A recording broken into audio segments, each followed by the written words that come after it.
Hindi kami magbabayad para sa kanya. Iyan ang malinaw na sinabi ng manugang ko sa waiter habang nakatingin sa akin at sa asawa ko. Ang sarili kong anak. Ang anak na pinalaki ko sa hirap at ginhawa ay tumangolang bilang pagsang-ayon. Masakit. Napakasakit. Nung gabing iyon Mother's Day sa isang sikat na kainan sa BGC, habang nanginginig ang kamay ng asawa ko dahil sa sakit, dun ko napatunayan na ang pera ay kayang bumulag sa pusong tao. 69 na taon na ang asawa ko. At 47 taon kaming nagsama bilang mag-asawa. Pero sa isang sandali, ipinahiya siya ng sarili naming dugo. Tumayo ako ng dahan-dahan. Tiningnan ko ang anak ko sa kanyang mamata. At sinabi ko ang isang pangungusap na nagpabago sa lahat at nagpahinto sa mundo nila. Bago ko ituloy ang kwentong ito at ang naging reaksyon nila, nais ko sanang malaman kung mula saang lungsod o probinsya kayo nanonood ngayon. Mangyaring ipaalam ninyo sa akin sa comments dahil mahalaga sa akin na makita kung hanggang saan nakakarating ang makwentong gaya nito. Nais ko ring mag-iwan ng munting paalala. Bagaman ang kwentong ito ay binuo para sa mas magandang pagsasalaysay, ang maaral at mensahe nito ay may malalim na katotohanan na dapat nating pakaisipin at pahalagahan. Ang ingay nga, makina nga aming lumang Mitsubishi ay tila isang pag-ubo na hindi matigil-tigil. Kumakalampak ang bawat piyesa nito habang binabaybay namin ang daan patungo sa Bonifacio Global City o mas kilala ngang marami sa tawag na BGC. Ang aming sasakyan na modelo pa noong taong 1996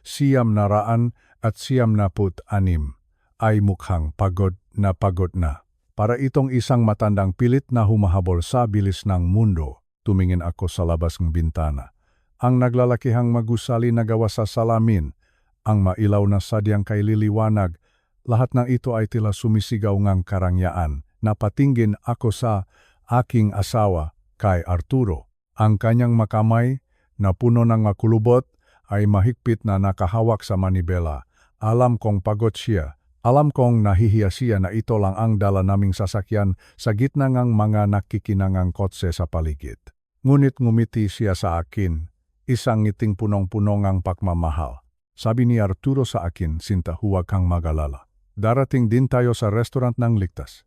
Ang mahalaga ay magkasama tayo sa gabing ito. Tumango na lamang ako at pilit na ngumiti. Ngunit sa ilalim ng aking mahabang palda, nararamdaman ko ang matinding kaba. Ang suot kong baro, ang pulang bestido na ito, ay 20 taon na ang tanda. Ito ang huling magandang damit na binili namin noong bago pa kami ikasal. Kupas na ang kulay nito kung titingnang mabuti at may ilang bahagi na tila manipis na ang tela. Sinubukan kong ayusin ang tupi nito upang hindi mahalata ang luma nitong anyo. Ngunit hindi lang ang damit ang aking iniisip. Ang aking kanang paa, ang sugat na dulot ng aking sakit na diabetes ay nagsisimulang kumirot muli. Ramdam ko ang basang benda sa loob ng aking sapatos. Alam kong bumukas muli ang sugat dahil sa paglalakat ng kaunti kanina. Ngunit pinigilan ko ang aking sarili na dumaing. Ayaw kong mag-alala si Arturo. Ayaw kong masira ang espesyal na gabing ito dahil sa aking nararamdamang sakit. Nagsimulang manginig ang aking mga kamay. Inilagay ko ang mga ito sa ilalim ng aking bag. Pinagdaop ko ang aking mga palad ng mahigpit, ng napakahigpit. Pinipigilan ko ang panginginig na dulot ng panghihina. Ayaw kong makita ni Arturo na ang kanyang asawa ay tila isang kandilang paubos na ang mitsa. Habang papalapit kami sa valet parking ng mamahaling restaurant, nakita ko ang matingin ng matao, ang makabataang nakasuot ng mamahaling tatak. Ang mga gwardiyang tila nagtataka kung bakit ang isang lumang Mitsubishi ay narito sa kanilang pintuan. Ang bawat segundong lumilipas ay tila isang oras para sa akin. Naramdaman ko ang bigat ng aming kalagayan. Ang prangbaon namin, na nakakahalaga lamang ng ilang libong piso, ay sapat lang ba para sa isang hapunan dito? Sa lugar na ito, ang isang basong tubig ay tila mas mahal pa sa 1 kilong bigas sa palengke. Huminga ako ng malalim. tumingin ako sa salamin at inayos ang aking buhok. Sabi ko sa aking sarili, Linda, magpakatatak ka para kay Arturo, para sa pag-ibig ninyong dalawa na mas matibay pa sa anumang lumang sasakyan o kupas na damit. Huminto ang sasakyan. Pinatay ni Arturo ang makina. Ang katahimikan sa loob ng kotse ay tila may gustong sabihin. Ngunit bago pa man ako makapagsalita, hinawakan ni Arturo ang aking kamay. Ang kanyang haplos ay mainit. Ang kanyang haplos ay sapat na upang malimutan ko ang sakit ng aking sugat at ang kahihiyan ng aming kahirapan. Handa ka na ba, Linda? Ang tanong niya sa akin. Tumango ako. Handa na ako, Arturo. Kahit pang mundong ito ay tila hindi para sa atin. Basta't hawak mo ang aking kamay. Handa akong umarap sa kahit na sino. Lumabas kaming sasakyan. Ang hangin ng BGC ay malamig, ngunit ang aking puso ay nag-aalap sa pag-asa. Kahit na ang suot ko ay 20 taon na, ang pagmamahal ko sa kanya ay tila bago pa rin, araw-araw. Pagpasok namin sa loob ng kainan, ang malamig na hangin mula sa aircon ay agad na yumakap sa aming balat. Napakabango sa loob, amoy mamahaling kandila, amoy malinis na paligid, at amoy nga mga pagkaing hindi namin kayang bilhin sa araw-araw. Inalalayan ko si Linda paupo sa isang malambot na upuan sa labas muna ngang pangunahing silid kainan. Dito ka muna, Linda, sabi ko sa kanya ng may kasamang ngiti. Kakausapin ko lang ang manager para masigurong maayos ang ating mesa. Tumango siya. Nakita ko ang kanyang pagod. Ang kanyang mata ay tila gustong pumikit, ngunit pinipilit niyang maging gising para sa hapon na ito. Iniwan ko siya sandali. Bit-bit ang isang lihim na nagpapabigat sa aking dibdib. Sa loob ng aking bulsa, naramdaman ko ang kapal ng isang sobre. Isang sobreng papel na puti, ngunit sa loob nito ay ang aming buong buhay. 30,000 piso. Iyon ang lahat ng perang natira sa amin. Iyon ang perang dapat ay ibabayad namin kay Mang Carding, ang aming landlord. 2 buwan na kaming hindi nakakabayad ng renta sa aming maliit na bahay noong nakaraang linggo lang. Kumatok siya sa aming pinto at nagsabing hindi na siya makakapaghintay pa. Ngunit narito ako. Hawak ang prang iyon sa loob ng isang mamahaling kainan. Isang baliw na desisyon. Sasabihin ng iba. Ngunit para sa akin, ito ay isang desisyon ng pagmamahal. Hinanap ng aking mga mata ang manager. Nakita ko siya sa malapit sa bar. Si Mang Boyet. Siya ay nasa edad na 50, may malinis na gupit ng buhok, at ang kanyang mamata ay may taglay na kabutihan na bihirang makita sa mga ganitong klaseng lugar. Nilapitan ko siya. Mang Boyet, tawag ko sa kanya ng mahina. Lumingon siya at agad nang ngumiti. Isang ngiting tila may kinikilala. Ginoong Arturo Sullivan, magandang hapon po. Kanina ko pa po kayo inaantay. Inabot niya ang kanyang kamay at nakipakamay ako. Ramdam ko ang gasgas sa aking mapalad. Ang mga bakas ng 30 taon ko bilang bumbero.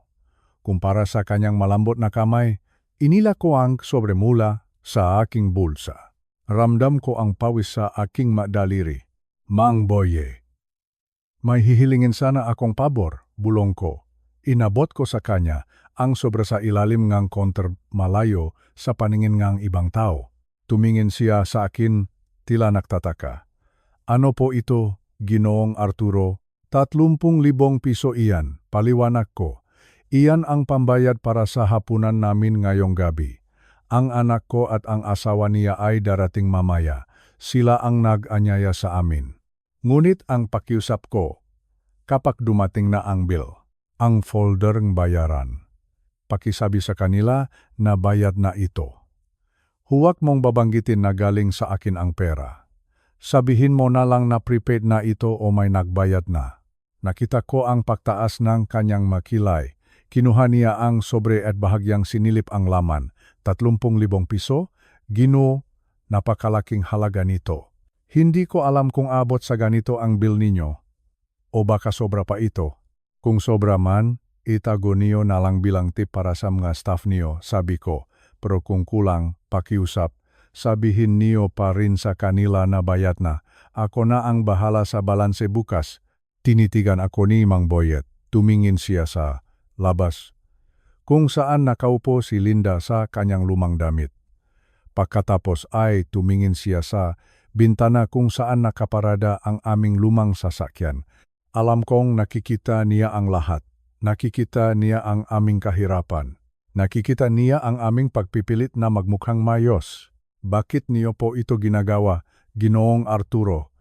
Tanong niya sa isang boses na punong paggalang. Huminga ako ng malalim. Ang sakit sa aking likod, ang kanser na dahan-dahang kumakain sa aking lakas, ay biglang kumirot dahil alam ko ang mangyayari, Mang Boyet. Alam ko ang anak ko, at higit sa lahat, alam ko ang asawa niya. Tumigil ako sandali.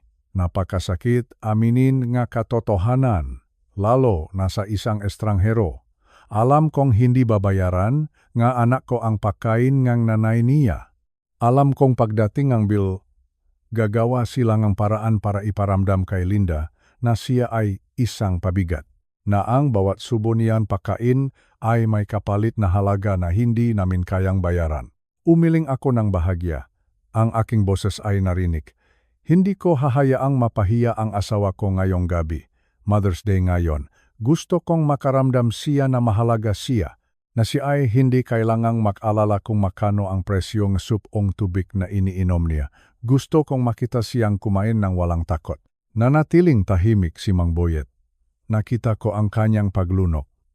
Ang sobre sa kanyang kamay ay tila naging napakabigat. Ginoong Arturo, ang perang ito, sigurado po ba kayo? Iyan ang pera namin para sa renta, pag-amin ko.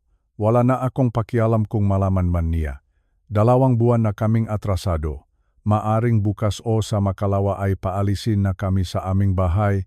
Pero Mang Boyet, ang bahay ay 4 na pader lang. Ang dangal ngang asawa ko, iyan ang tunay naming tahanan. Hindi ko kayang makita siyang durok, ang puso sa harap ng maraming tao. Sa pagkakataong iyon, nakita ko ang pamumuong luha sa mga mata ni Mang Boyet. Marahan niyang itinago ang sobresalub ng kanyang jacket. Naintindihan ko po. Sabi niya nang may kasamang tapat na emosyon. Ako na po ang bahala. Pangako ko sa inyo, magiging maayos ang gabi ninyo. At Ginoong Arturo, kahit lumampas pa sa 30,000 ang bill niyo ngayong gabi, huwag kayong mag-alala. Ituring niyo ng regalo ng restauran ito para sa inyo. Naramdaman ko ang panunuyong aking lalamunan. Salamat Mang Boyet. Maraming salamat. Walang anuman po, sagot niya. Isang karangalan po na paglingkuran kayo. Happy Mother's Day po sa inyong asawa. Bumalik ako kay Linda na may mas gaan na pakiramdam. Pero sa kaibuturan ng aking isipan, naroon pa rin ang takot. Ang takot na kahit anong gawin kong paghahanda, ang ugalingang aking anak at ng kanyang asawa ay hindi ko mababago. Jose, ang aming kaisa-isang anak. Nung bata siya, bawat sentimo ko ay inilaan ko para sa kanya. Pinag-aral ko siya sa pinakamagandang paaralan. Binigay ko ang lahat, pati ang mana ko mula sa aking magulang na umabot sa 100 milyong piso. Ibinigay ko sa kanya nung siya ay 30 taon pa lang.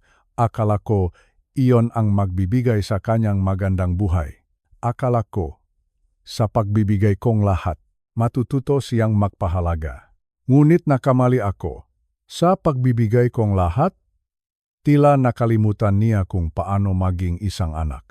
Nakalimutan niya na ang kanyang mamagulang ay tumatanda rin, na ang kanyang ina ay nangangailangan ng pakalinga.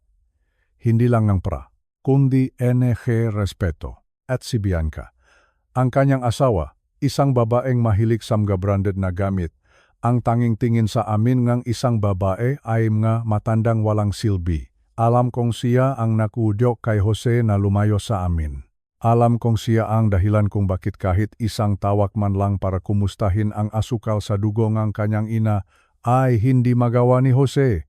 Habang nakaupo kami ron, hinihintay ang kanilang pagdating. Hinawakan ko muli ang kamay ni Linda. Ang kanyang makuko ay wala ng kulay. Ang kanyang balat ay malamig. Mayos na ang lahat, Linda, bulong ko sa kanya. Ngumiti siya, isang ngiting puno ang tiwala. Ngunit sa ilalim ng mesa, nakita ko ang bahagyang pagalaw ng kanyang paa. Ang sakit ay naroon pa rin. Ang ulcer ay patuloy na kumikirot.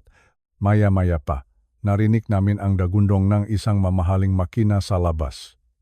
Isang itim na Porsche Cayenne ang pumarada sa harap mismo ng pinto. Ang plaka nito ay sadyang nakapangalan kay Jose. J-O-S-E. Lumabas si Jose. Nakasuot ng isang suwet na mukhang napakamahal. Sumunod si Bianca. Suot ang isang designer dress na kulay ginto at sapatos na sobrang tulis. Naglalakat sila na tilaba, sila ang nagmamayari ang Bonk, B-J-J. Huminga ako ng malalim. Narito na sila. Ang aking anak na binigyan kong lahat at ang aming huling pera para sa renta na ibinigay ko sa manager. Ang gabing ito ay magiging isang labanan. Hindi ngang lakas, kundi ngang prinsipyo. Andiyan na sila, Arturo, masayang sabi ni Linda. Ang kanyang mukha ay biglang sumigla sa kabilang lahat ng sakit. Ang makita ang kanyang anak ang tanging gamot na kanyang hinahanap. Tumayo ako para salubungin sila. Naramdaman ko ang bigat ng sobrang wala na sa aking bulsa, ngunit ang bigat sa aking puso ay lalong nadagdagan.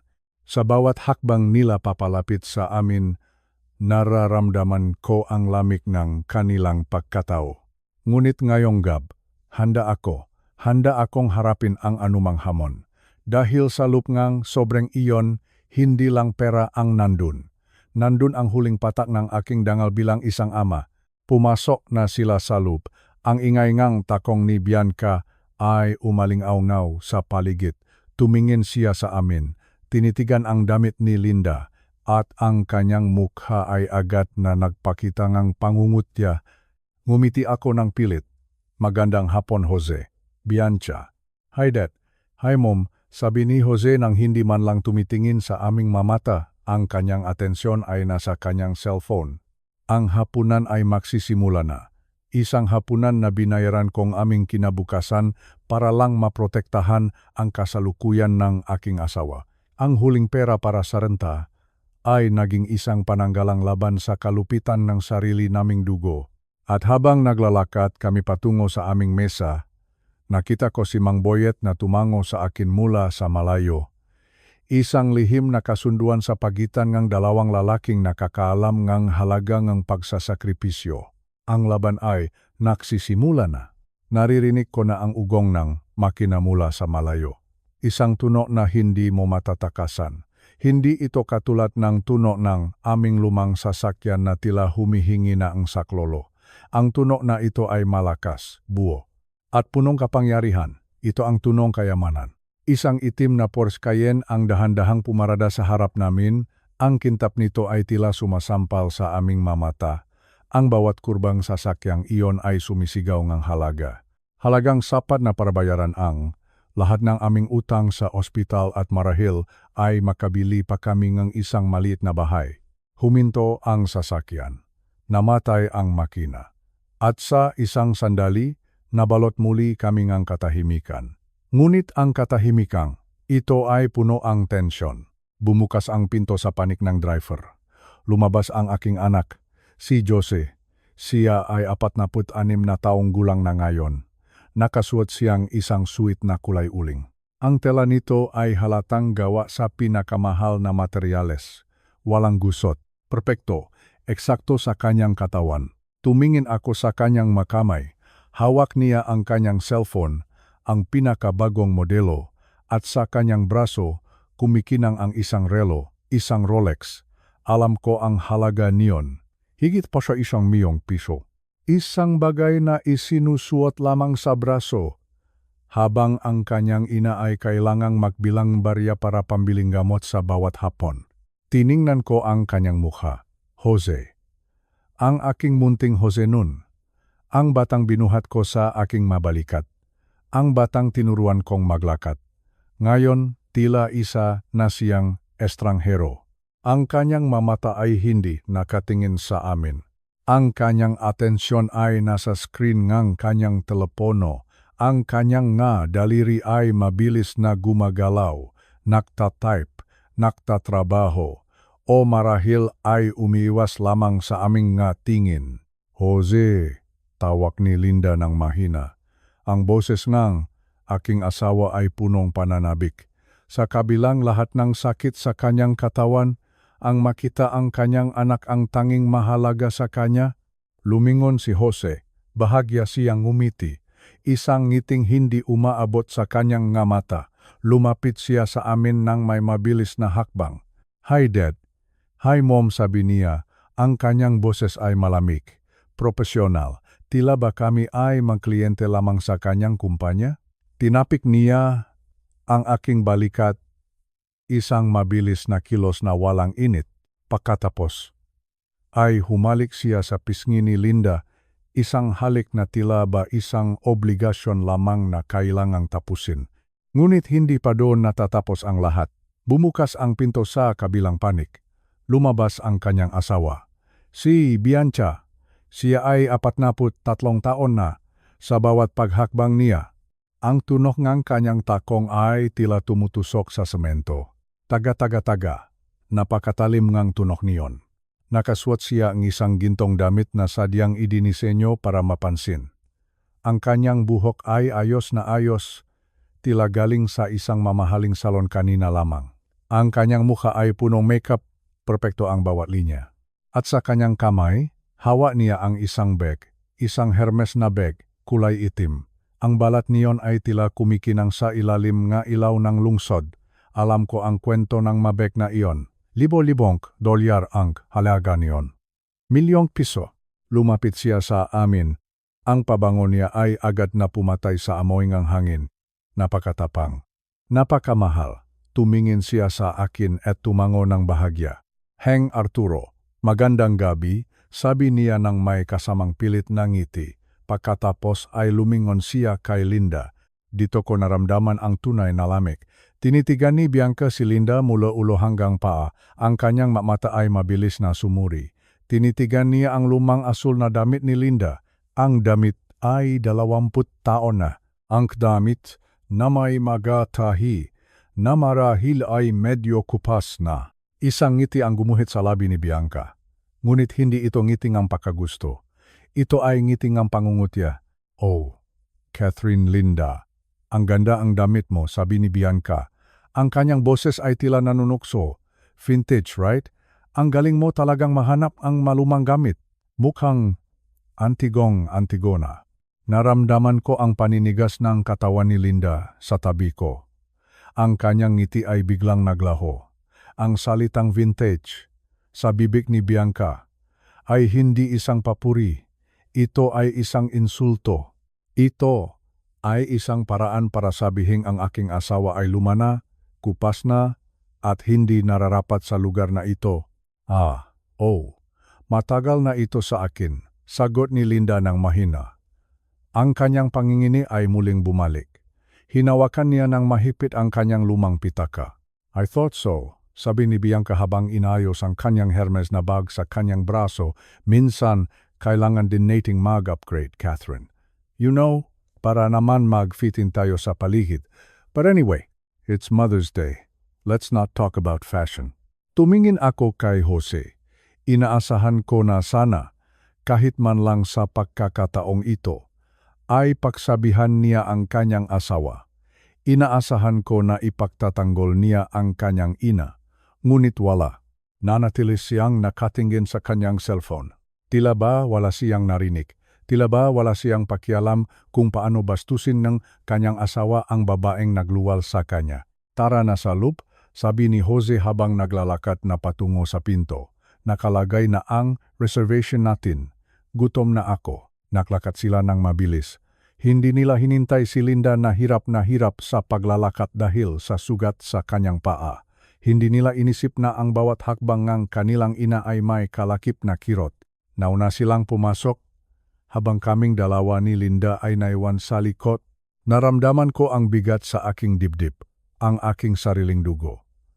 Ang anak na binigyan ko ang 100 milyong piso noong nakaraan ay naglalakad na tila hindi niya kami kilala. Ang kayamanan ay tuluyan ng bumulak sa kanya. Ang suwet na suot niya, ang Porsche na dala niya, ang Rolex sa kanyang braso. Lahat ngang iyon ay tila naging isang pader na naghihiwalay sa amin. Tumingin ako kay Linda, huwag mo silang intindihin. Linda, bulong ko. Ngumiti siya ng malungkot. Ayos lang ako, Arturo. Ang mahalaga ay makakasama tayo. Ngunit alam ko, sa kaibuturan ng kanyang puso, siya ay nasasaktan. Ang insulto ni Bianca tungkol sa kanyang damit ay tumago sa kanyang dangal. At ang kawalan ng kibo ni Jose ang lalong napaduro sa kanyang damdamin. Pumasok kami sa lupong kainan. Sa bawat pag-apa namin sa karpetet na sahig, naramdaman ko ang kaibahan namin sa kanila. Sila ay bahagi ng mundong ito. Kami ay mga bisita lamang na tila hindi malugot na tinatanggap. Nakita ko silang nakaupo na sa mesa. Isang mesa sa sulok, malayo sa ibang tao. Marahil ay ayaw nilang kaming makitang kanilang makaibigan. Marahil ay nahihiya sila sa amin. Habang papalapit kami sa mesa, naramdaman ko muli ang hapdi sa aking tiyan.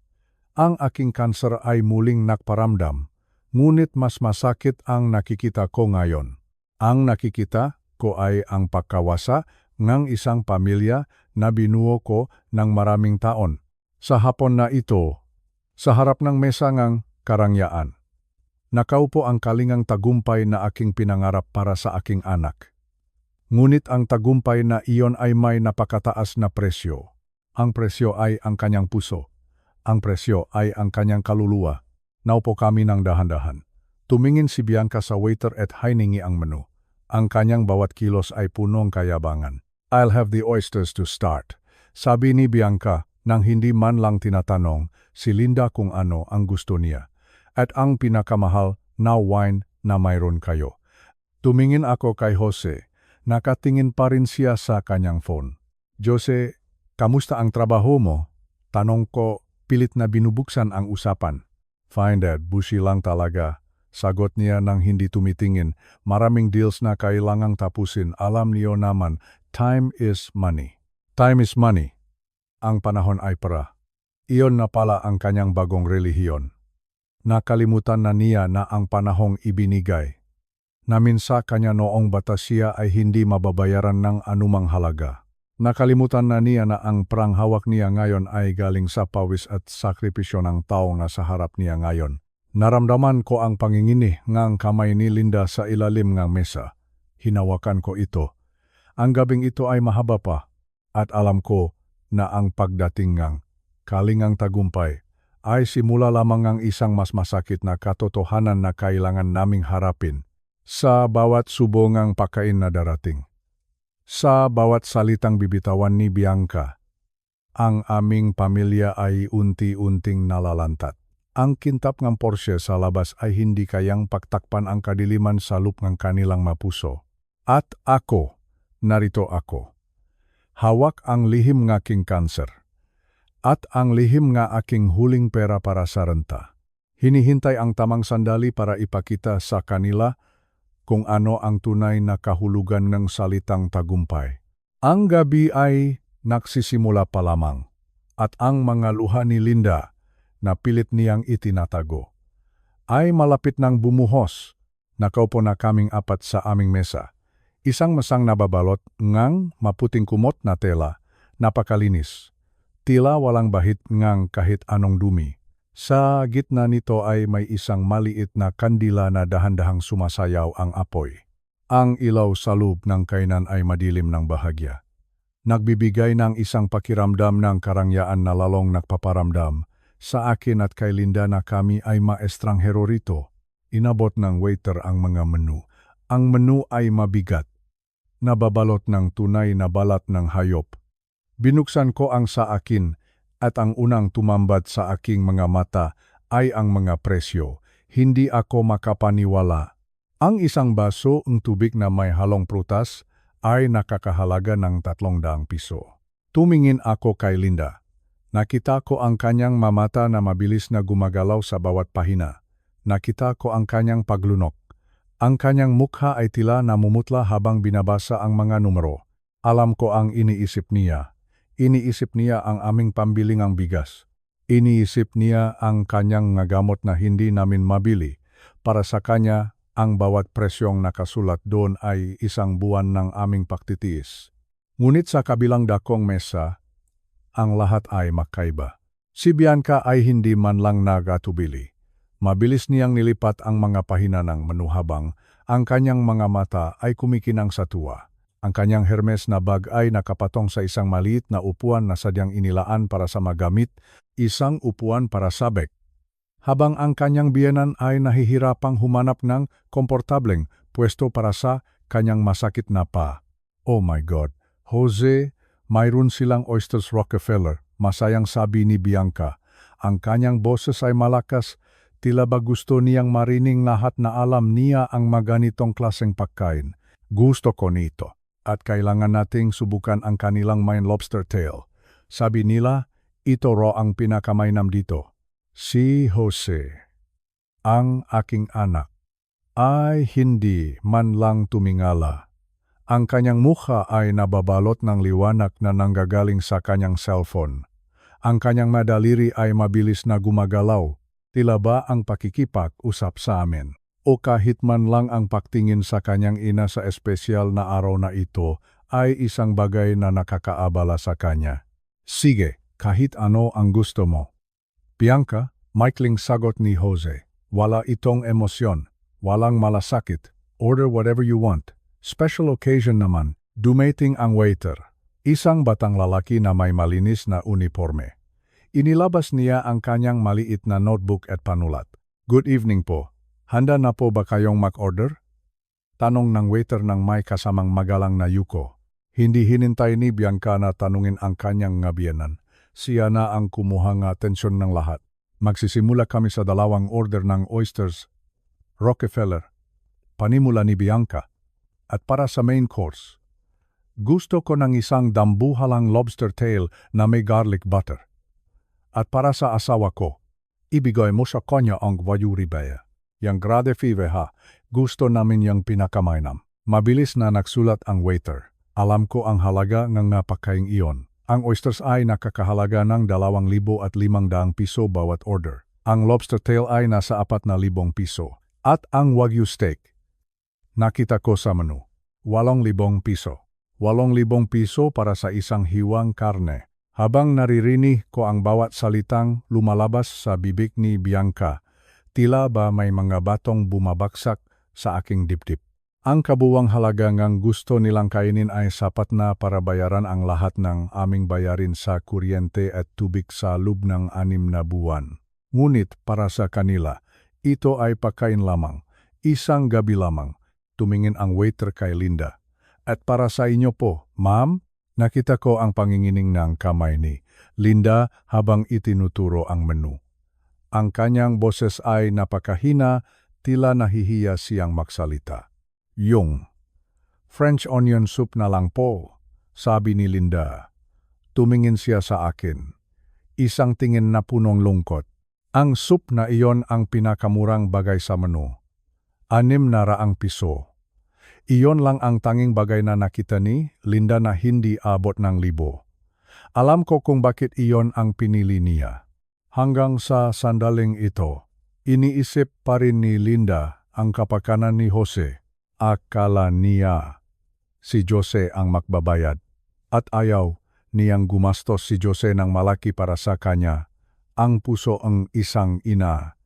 Kahit na binabale, wala na siya, ay patuloy pa ring nagmamalasakit. Soup lang po ang sa inyo? Tanong ng waiter. Tila nagtataka kung bakit iyon lang ang order ng matanda sa gitna ng mga mamahaling pagkain sa mesa. Oh, buso pa kasi ako. Pagsisinungaling ni Linda. Isang kasinungalingan na narinig ko na ng maraming beses noong panahong wala kaming makain para lang may makain ang aming anak. At para sa inyo po. Sir, tanong muli ng waiter sa akin. Isang house salad na lang, sagot ko. 500 piso. Nakita ko ang bahagyang pagtaas ng kilay ni Bianca. Tumingin siya sa amin ng mabilis bago bumalik ang kanyang pansin sa kanyang telepono. Wala man lang siyang sinabi. Hindi man lang niya tinanong si Linda kung gusto ba nitong iba pa. Hindi man lang niya sinabing, Mer, kumuha ka na rin ng lobster. Treat namin ito. Wala siyang pakialam.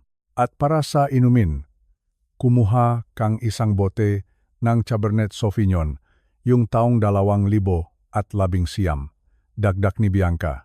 Ang boteng iyon ay nakakahalaga ng 7,000 piso, isang boteng alak, habang ang asawa ko ay hirap na hirap lumunok dahil sa labis na uhaw at pagod. Umalis ang waiter. Naiwan kaming apat sa mesa. Sa gitna ng tunong nga kristal na baso at mahinang musika. Ang aming mesa ay napapaligiran ng isang pader ng kawalang ng galang. Si Jose ay patuloy sa kanyang pagtatrabaho sa cellphone. Hindi niya tiningnan ang kanyang ina. Hindi niya tinanong kung kumusta na ang nararamdamang sakit sa paa. Hindi niya tinanong kung maayos ba ang tulog nitong manakaraang gabi. Para sa kanya, ang kanyang ina ay tila isang dekorasyon lamang sa mesang iyon. Isang tao na kailangang pakainin dahil Mother's Day, pero hindi kailangang kausapin. Tinitigan ko ang aking anak. Ang suwet na suot niya ay napakalinis. Ang relo sa kanyang braso ay kumikinang sa ilalim ng ilaw. At naalala ko ang aming kusina noong nakaraang buwan. Noong binibilang namin ang barya para pambili ng isang pirasong pandesal. Ang pagkakaibang ito ay masyadong masakit para tanggapin. Sa loob ng aking bulsa, naramdaman ko ang kawalan ng sobrang ibinigay ko kay Mang Boyet, ngunit hindi ko pinagsisisihan ang desisyon ko. Mas mabuting mawalan akong bahay. Kaysa makita ko si Linda na lalong nagmumukhang kawawa sa harap ng mga taong walang puso na ito. Dumating ang alak. Binuhos ng waiter ang pulang likido sa baso ni Bianca. Inamoy niya ito. Inikot-ikot ang baso at uminom ng kaunti. Tumango siya bilang tanda ng paksang-ayon. Ang bawat kilos niya ay puno ng pagpapakitang tao. Napakahusay, sabi ni Bianca habang nakatingin sa hangin. Ito ang klase ng alak na dapat nating iniinom sa bawat okasyon. Tumingin si Linda sa basong alak. Alam ko na gusto niya ring uminom kahit kaunting tubig man lang. Pero tila ba nakalimutan silang bigyan waiter dahil sa sobrang pag-focus kay Bianca. Inabot ko ang pitsa, ng tubig sa gitna at binigyan ko si Linda. Uminom ka muna, Linda, bulong ko. Ngumiti siya ng bahadya. Ang kanyang malabi ay tuyo. Ang panginginig ng kanyang makamay ay lalong lumala. Sa kabilang dako, si Bianca ay nagsimulang magkwento tungkol sa isang bakasyon na plano nila sa Santorini, sa Greece. Pinag-usapan niya ang mga resort na nakakahalaga ng 300,000 piso bawat gabi. Pinag-usapan niya ang mga infinity pool at mga pribadong beach. Nakinig si Linda. Tumango siya ng bahagya. Pilit na nagpapakita ng interes. Ang ganda naman siguro doon. Bianca, sabi ni Linda. Oo naman, Catherine. Napakaganda doon. Sagot ni Bianca nang hindi man lang tinitingnan si Linda. Hindi ka makakapunta roon kung wala kang pera. It's a different world. Ito ang handa ng kasakiman. Isang hapagkainan kung saan ang pagkain ay napakamahal. Pero ang paggalang ay wala. Isang lugar kung saan ang busok ay ang tiyan. Pero gutom na gutom ang kaluluwa. Habang naghihintay kami sa aming ma-order. Tiningnan ko muli si Jose. Ang aking anak, ang aming Jose. Sa hapon na ito, nakikita ko ang isang taong nawala na ang lahat ng itinuro namin sa kanya. Ang kayamanan ay hindi lamang nagbigay sa kanyang magandang buhay. Binigyan din siya nitong isang puso na gawa sa bato. Huminga ako ng malalim. Ang aking sariling sakit ay muling kumikirot sa loob ng aking katawan. Ang bawat tibok ng aking puso ay tila isang paalala na ang oras ko ay limitado na. Ngunit habang tinitingnan ko ang soup ni Linda na dumating na, ang bat na puno nga, puting bula at amoy ng sibuyas. Naramdaman ko ang isang matinding galit na dahan-dahang nabubuo sa aking loop. Galit para sa kawalan ng katarungan. Galit para sa aking asawa. Ang gabing ito ay simula pa lamang at bago matapos ang hapon na ito. Malalaman nila ang tunay na halaga na bawat subo nga pagkaing nasa harap nila. Habang hinihintay namin ang aming mapakain. Ang hangin sa aming mesa ay biglang nagbago. Ang ingay ng gataw sa paligid ay tila naglaho sa aking pandinig nang biglang itinigil ni Bianca ang kanyang pack-scroll sa kanyang telepono. Inayos niya ang kanyang upo. Itinuwit ang kanyang likod. At naglabas ngang isang nangingitnit na niting na tila ba mayroon siyang malaking sikreto na ibubunyag. Merlinda, Arturo, Jose at ako. Mayroon kaming balita, panimula ni Bianca. Ang kanyang boses ay naging malambing, isang lambing na tila ba may halong panggagaya. Lumingon si Jose sa kanya. Bahagya siyang tumango. Isang tango na tila ba bahagi ngang isang nakaplano ng palabas. Pagkatapos ay iniharap ni Bianca ang kanyang telepono sa amin. Buntis ako, masayang anunsyo ni Bianca. 14 na linggo na. Sa screen ng kanyang telepono, mayroong isang larawan. Isang larawang itim at puti. Malabo ngunit malinaw na nagpapakitang isang maliit na hugis sa loob ng sinapupunan. Isang ultrasound. Ang petsang nakasulat sa itaas ay nagpapakita na ang pagsusuri ay ginawa 6 na linggo na ang nakalilipas. Naramdaman ko ang biglang papigil ng hininga ni Linda sa tabi ko. Ang kanyang kamay, na kanina pa nangingini dahil sa sakit, ay biglang napapunta sa kanyang bibig. Nakita ko ang pakpuno ng luha sa kanyang mata, matotong luha. Luha ng isang ina na matagal nang nanalangin para sa sandaling ito. Diyos ko, Bianca, Jose, bulong ni Linda. Ang kanyang boses ay nabasak sa sobrang tuwa. Magiging lola na ako, magkakaroon na kami nga apo. Dahan-dahang inabot ni Linda ang kamay ni Bianca sa ibabaw ng mesa. Sa pagkakataong ito, hindi iniwas ni Bianca ang kanyang kamay. Hinayaan niya si Linda na hawakan ang kanyang mga daliri. Hinekpitan ni Linda ang hawak. Tila ba hinahawakan niya ang isang munting buhay na matagal na niyang hinihintay. Salamat. Salamat sa biyayang ito, patuloy ni Linda sa pag-iyak. Wala na akong mahihiling pa. Isang apo, isang munting anghel sa ating pamilya. Tumingin ako kay Jose. Nakita ko ang isang maliit na ngiti sa kanyang mukha. Oh, ma, gusto naming ibalita ito sa inyo ngayong Mother's Day. Dahil alam naming ito ang pinakamagandang regalo para sa inyo. Ngunit habang tinitingnan ko ang larawan sa telepono, at habang pinakmamasdan ko ang bawat kilos ni Bianca, mayroong isang bagay na nagsimulang kumurot sa aking isipan. Isang hinala na ayaw kong bigyan ng puwang. Ngunit hindi ko magawang balewalain. Tumingin ako sa larawan ng ultrasound.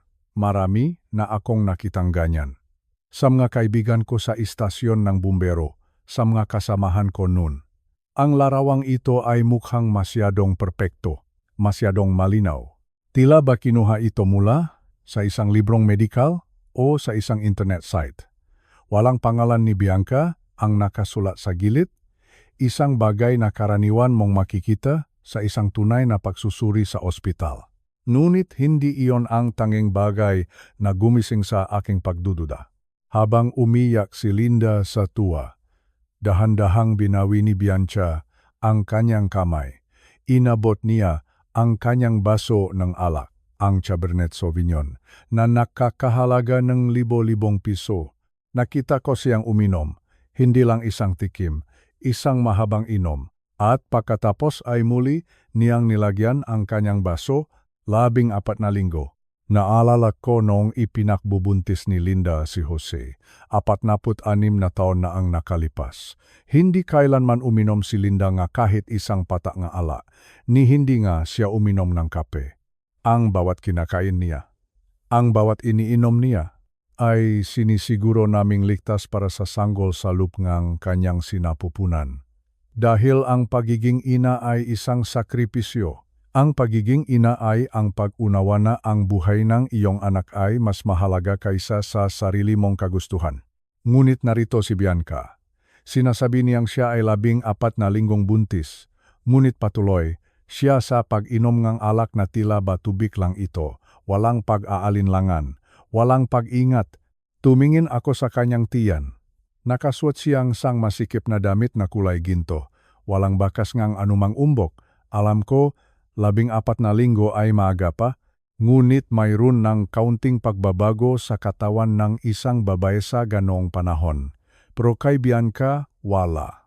Ang kanyang katawan ay tila ba hindi nagbago mula noong huli namin siyang makita. Bakit ka umiinom ng alak?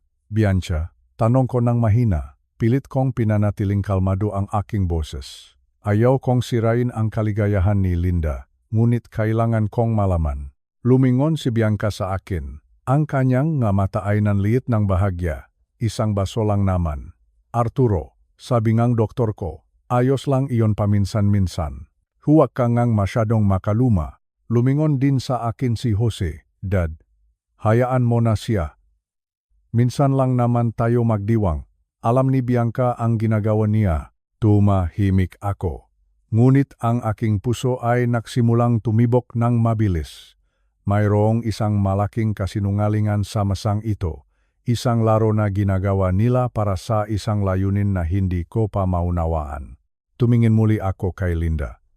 Patuloy pa rin siya sa pagpunas ng kanyang luha.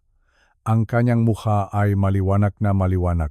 Ang balitang ito ay tila nagbigay sa kanyang bagong dahilan para lumaban sa kanyang sakit. Ang pagmamahal ng isang lola ay isang bagay na napakadaling gamitin at napakadaling abusuhin. Sa kaibuturan ng aking puso, nakaramdam ako ngang isang matinding galit kung ang balitang ito ay totoo. Bakit napaka-irresponsible ni Bianca? At kung ito ay kasinungalingan lamang, gaano na ba sila kawalang puso para gamitin ang isang munting buhay para paasahin ang isang matandang babaeng may sakit? Naalala ko ang narinig ko sa ospital noong nakaraang buwan. Noong akala ko ay tulog si Linda sa kanyang kama sa ICU, narinig ko ang bulungan nina Jose at Bianca sa labas ng pinto. Pinag-usapan nila ang tungkol sa pera, tungkol sa seguro o insurance ni Linda. Sabi ni Bianca, kailangan nating masiguro na makukuha natin ang pera bago pa ito maubos sa mga bayarin sa ospital. Nangginik ang aking mega, kamay sa ilalim ng mesa.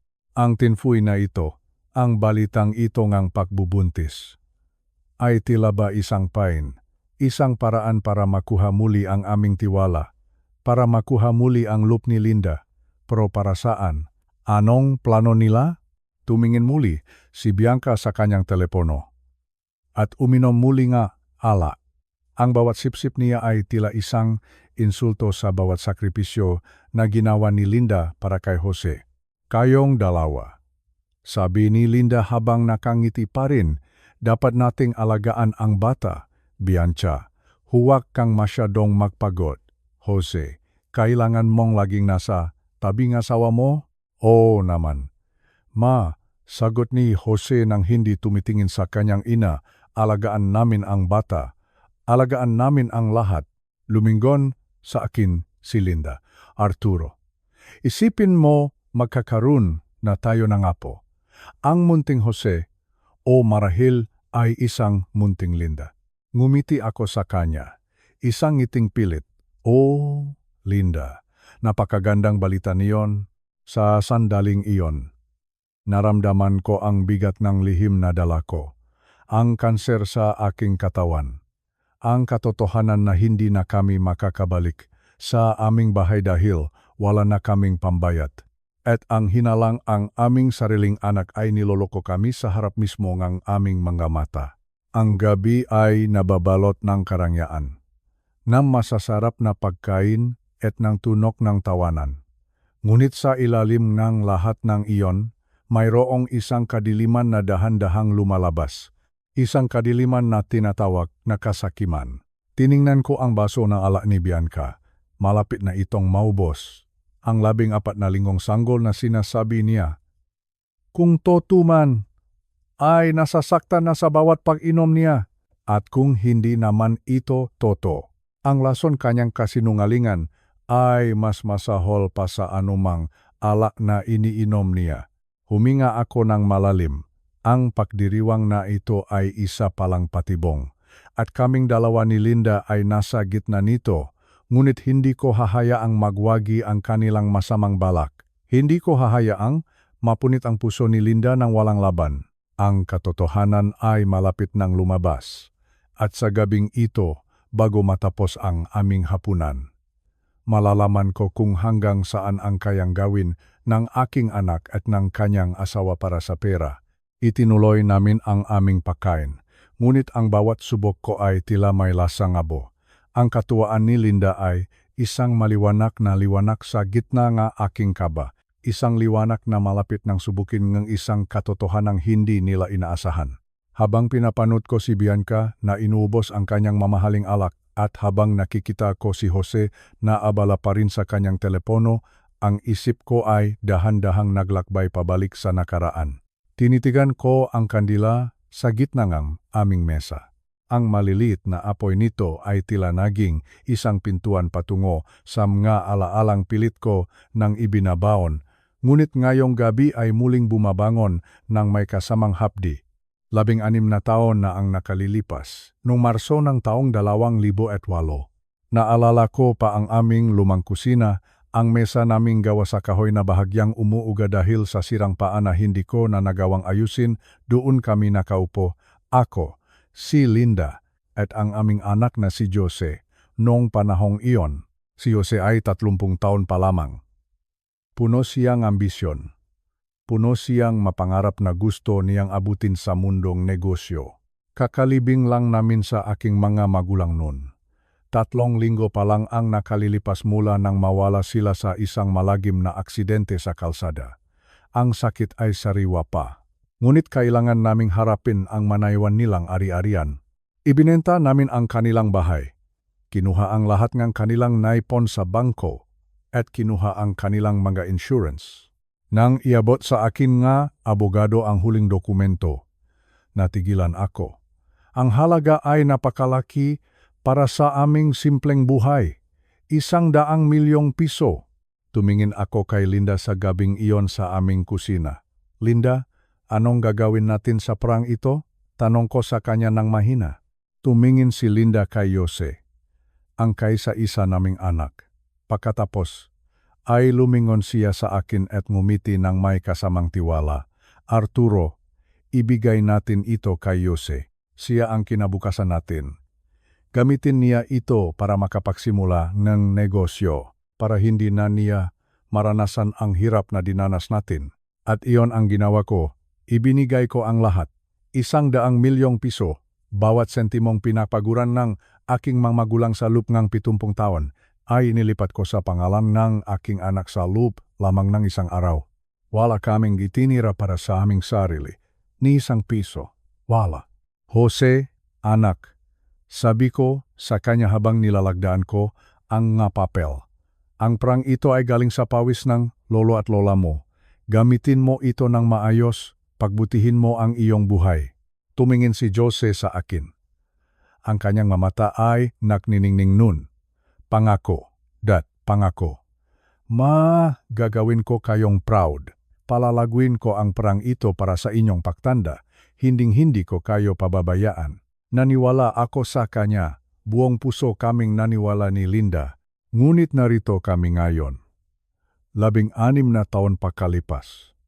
Nakaupo sa isang mesa kung saan ang aking anak ay mas mahalaga pa ang kanyang telepono kaysa sa kanyang ina. Ang 100 milyong pisong iyon ay tila naglaho na sa hangin. Sa halip na palaguin para sa aming pagtanda, tila naging lason pa ito na pumatay sa kanyang pagmamahal sa amin. Ang alaala ay tila naging isang masamang panaginip nang biglang kumirot ang aking puso sa isa pang pangyayari, isang pangyayaring naganap 8 linggo lamang ang nakalilipas, noong 10 Marso, ng taong 2024. Iyon ang umagang natagpuan ko si Linda na nakaupo sa gilid ng aming kama, basang-basang ang pawis at halos hindi na makahinga. Ang kanyang asukal sa dugo ay umabot na sa 450, isang nakamamatay na antas. Ang kanyang katawan ay dahan-dahan nang kinakain ng kanyang sariling asukal dahil sa kakulangan ng gamot. Isinakay ko siya sa aming lumang sasakyan. Mabilis akong nakmaneho patungo sa ospital habang ang aking mga kamay ay nanginginig sa manibela. Habang nasa emergency room kami, At habang kinakabitan siya, ngam nga tubo sa ICU. Wala akong ibang naisip kundi ang tawagan si Jose. 13 beses. 13 beses kong tinawagan ang cellphone ni Jose sa loob ng 3 oras. Bawat ring ng telepono ay tila isang tibok nga aking puso na humihingi ng tulong. Jose, sagutin mo. Bulong ko sa bawat subok. Ngunit wala. Ni isang sagot. Wala. Kahit isang maikling text. Wala. Akala ko ay nasa isang napaka-importanteng meeting siya. Akala ko ay may malaki siyang krisis sa negosyo. Ngunit nalaman ko ang katotohanan pagkaraan ng 2 araw. Nalaman ko kung nasaan siya noong mga sandaling ang kanyang ina ay nakikipaglaban sa kamatayan. Nasa isang luxury spa siya sa Tagaytay. Kasama si Bianca. Nagbabayad nega 15,000 piso para sa isang couples massage. Habang ang nanay niya ay hindi makahinga, siya ay nagpaparelax sa isang malambot na kama. Habang ako ay nakbibilang ng barya para pambili ng gamot, siya ay uminom ng saa sa isang silit na amoy lavender. Ang sakit ng katotohanang iyon ay mas matindi pa sa anumang kanser sa aking katawan at ang pinakamasakit sa lahat, ang narinig ko sa pasilyo ng ospital noong gabing iyon. Lalabasan na ako para uminom ng tubig nang marinig ko ang nga boses nina Jose at Bianca sa kantongang pasilyo. Huminto ako, hindi ko gustong makinig. Ngunit ang mga salitang lumabas sa bibig ni Bianca ay tila mga kutsilyong tumusok sa aking pandinig. Jose, paano kung hindi siya makasurvive? Tanong ni Bianca sa isang boses na walang bahid ng lungkot. Nakabayad ba ang insurance niya? Yung 50,000 pisong policy? Oh, bayad iyon. Matagal na nating binabayaran iyon, sagot ni Jose. Ang kanyang boses ay tila napakapagod. Ngunit walang bakas ng pag-aalala para sa kanyang ina. Mabuti naman, sabi ni Bianca. Kung ganon, maghihintay na lang tayo. Sabi naman ng doktor, malala na ang kidneys niya. Marahil ay 1 taon na lang, uboko mas maikli pa. Pagkatapos, maayos na natin ang tungkol sa bahay at sa insurance money. Hindi na tayo mahihirapan. Tila tumigil ang mundo ko sa sandaling iyon. Ang aking anak, ang batang binuhat ko sa aking mga balikat, ay kasama ng kanyang asawa na nagbibilang ng araw para sa kamatayan ng kanyang ina. Naghihintay silang makuha ang 50,000 piso na parang ito ay isang premyo sa loterya. 50,000 piso. Iyon na lang ba ang halaga ni Linda para sa kanila? Pagkatapos naming ibigay ang 100,000,000 piso. Ang tanging hinihintay nila ay ang munting insurance na matatanggap nila kapag wala na siya. Umatras ako dahan-dahan. Bumalik ako sa silid ni Linda at naupo sa kanyang tabi. Tiningnan ko ang kanyang maputlang mukha, hinawakan ko ang kanyang kamay, hindi kita pababayaan. Linda, bulong ko habang tumutulo ang aking mga luha. Hinding-hindi kita hahayaang makuhang buwitreng iyon. At iyon ang dahilan kung bakit narito ako sa hapunan na ito. Ito ang dahilan kung bakit ibinigay ko ang 30,000 piso kay Mang Boyet kanina. Ang perang iyon ay ang huling panangga ko para protektahan ang dangal ni Linda. Para hindi siya magmukhang kawawa sa harap ng taong naghihintay na mawala siya. Tumingin ako muli kay Jose sa harap ko. Ngumunguya siyang kanyang mahal na steak. Tila ba wala siyang maalala sa mga gabing hindi niya sinagot ang aking mga tawag. Tila ba wala siyang pakialam sa soup ni Linda na ngayon ay lumalamig na sa mesa. Ang kayamanan ay nagbigay sa kanyang lahat. Ngunit ninakawan siya nito ngang kanyang kaluluwa. Ang 100,000,000 pisong iyon ay naging isang pader na naghihiwalay sa amin. Isang pader na binuo ko mismo dahil sa aking pagmamahal, ngunit naging bilangguan para sa kanyang puso. Huminga ako ng malalim, ang hapdi sa aking tiyan ay muling nagpaalala. Ang kanser na itinatago ko ay tila sumasabay sa sakit ng aking kalooban, ngunit hindi pa tapos ang gabi. Marami pa akong kailangang sabihin, marami pa silang kailangang malaman. Bawat sentimo ngang 100,000,000 pisong iyon. Bawat patak ngang luha ko sa ospital. at bawat sakripisyo ni Linda. Ang lahat ng iyon ay ilalantat ko ngayong gabi. Ang katotohanan ay tila isang apoy na malapit nang tumupok sa lahat ng kanilang kasinungalingan. Tumingin si Linda sa akin at ngumiti ng mahina. Ayos ka lang ba, Arturo? Tanong niya. Tumango ako. Ayos lang ako. Linda, napaka-ayos ko. Ngunit sa loob ko, alam ko na ang sandalingang pahuhukom ay malapit na. Ang aming huling hapunan bilang isang pamilya ay magiging isang alaala na hinding-hindi nila malilimutan. Tapos na ang hapunan. Ang maplato ni na Jose at Bianca ay malinis na. Halos wala nang natira sa dambuhalang lobster at sa mahal na steak na kanilang kinain. Ang boteng alak na. Nakakahalaga ng 7,000 piso ay wala na ring laman. Ngunit sa harap ni Linda, ang kanyang French onion soup ay nanatiling halos puno pa rin. Ang keso sa ibabaw nito ay namuona, naging matigas at malamig. Isang malungkot na paalala na ang aking asawa ay hindi nakakain dahil sa bigat ng kanyang kalooban. Nakita ko ang paglapit ng waiter. Siya ay may dalang isang maliit na folder na gawa sa itim na balat. Sa loob ng folder na iyon, naroon ang hatol. Naroon ang kabuuan ng lahat ng kasakiman at kawalan ng puso na nasaksihan ko sa loob ng 2 oras. Inilapag ng waiter ang folder sa gitnang mesa. Marahan, maingat. Tila ba alam niya na ang papel sa loob nito ay may dalang pasabog na sisira sa katahimikang gabi. Hindi nakatubili si Bianca. Inabot niya ang folder bago pa man ito mahawakan ni Jose. Binuksan niya ito at mabilis na binasa ang manakasulat. Nakita ko ang paggalaw ng kanyang ngalabi habang binibilang niya ang bawat sentimo. Oysters Rockefeller. 2,500 piso bawat isa. Main lobster tail. 4,000 piso. Wagyu ribeye. 8,000 piso. Alak 7,000 piso. Dessert 2,000 piso. At ang soup ni Linda 600 piso. Ang aking salad 500 piso. Ang kabuang halaga ay umabot sa 25,642 piso. Ibinaba ni Bianca ang folder sa mesa. Tumingin siya sa waiter ng may kasamang matigas na mukha. Ang kanyang boses, nang magsalita siya, ay sadyang nilakasan niya. Gusto niyang marinig na mga tao sa kabilang mesa. Gusto niyang iparamdam sa amin kung gaano kami kababa sa kanyang paningin. Waiter. Tawa ni Bianca. Kailangan naming ng hiwalay na bill. Makaibang check. Bahagyang natigilan ang waiter. Po? Separate checks po ba, ma'am? Oh. Separate checks, pag-ulit ni Bianca habang itinuturo ang folder. Ang babayaran namin ay ang para sa aming dalawa ni Jose at ang para sa kanila. Itinuro niya kaming dalawa ni Linda gamit ang kanyang daliri na may mahahabang kuko. Gawan mo silang ang hiwalay na bill. Tumigil siya sandali.